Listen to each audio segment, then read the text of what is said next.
Here I have Painting Nature in Watercolour with Cathy Johnson, 37 step-by-step demonstrations using watercolour pencil and paint. Now this was published in Northlight Books in 2014. It's a softback or paperback with 224 pages. And if you have seen Cathy's books on journaling and you like her style, I think you will like this book as well. So we've got here materials and supplies, getting started, the basic techniques, keeping an artist's sketch journal, woods and forests, by the water, prairies, meadows and fields, mountains, deserts and people in the landscape.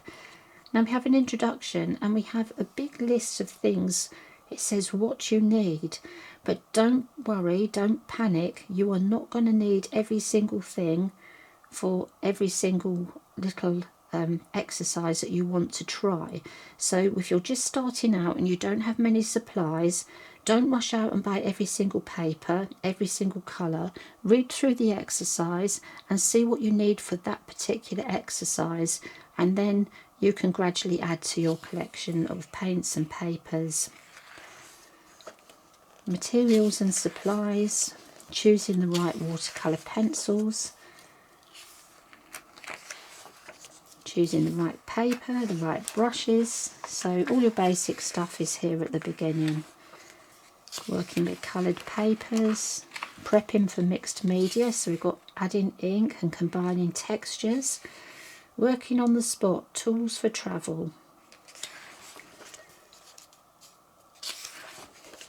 getting started with the basic techniques, got the values,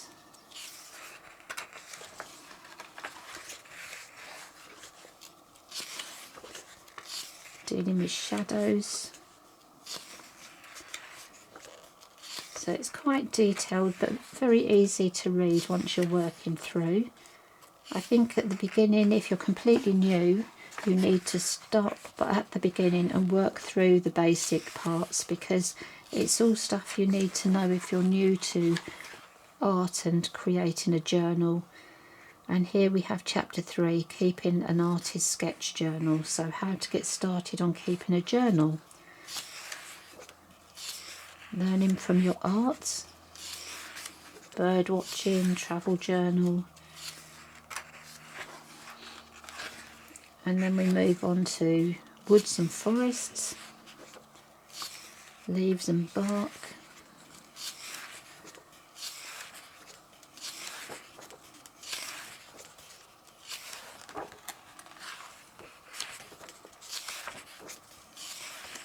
All the different plants and creatures that you would see going to be in here, painting fur and hair, animal eyes, birds.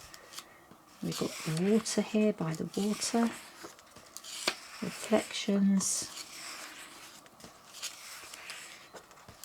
and then we have our step-by-step demonstrations. I think they're fairly easy to follow.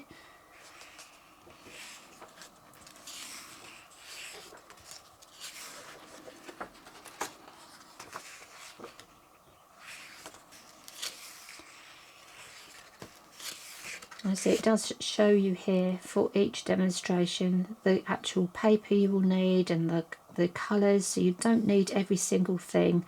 It's much more accessible when you don't panic and think you've got to buy everything to start with.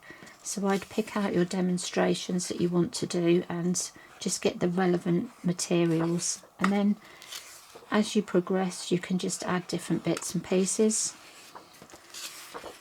But I think, you know, as I've mentioned, if you like Cathy's style, I think you will like this book.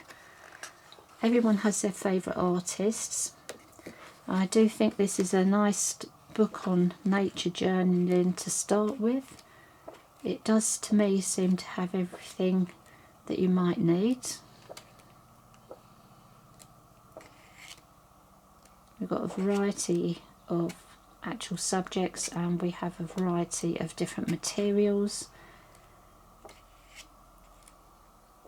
Now obviously some of the animals and birds and the plants and trees, they are more relevant to the United States than they would be to the UK, but you can still learn a lot about this book. You don't have to be living in the same country as an artist to learn from them. And we've got some people there. We've got hair, camping. There we go, we are nearly finished, but I think, you know, you will see there is a lot in here. It is quite a big book. It says breathe fresh air into your watercolour. So this is really aimed at everyone who wants to start a nature journal, doesn't really know where to start, so you can be quite new to art and just sit and work through this book. But I think, as I mentioned before, if you're fond of Cathy's style, I think you'll really enjoy using this book.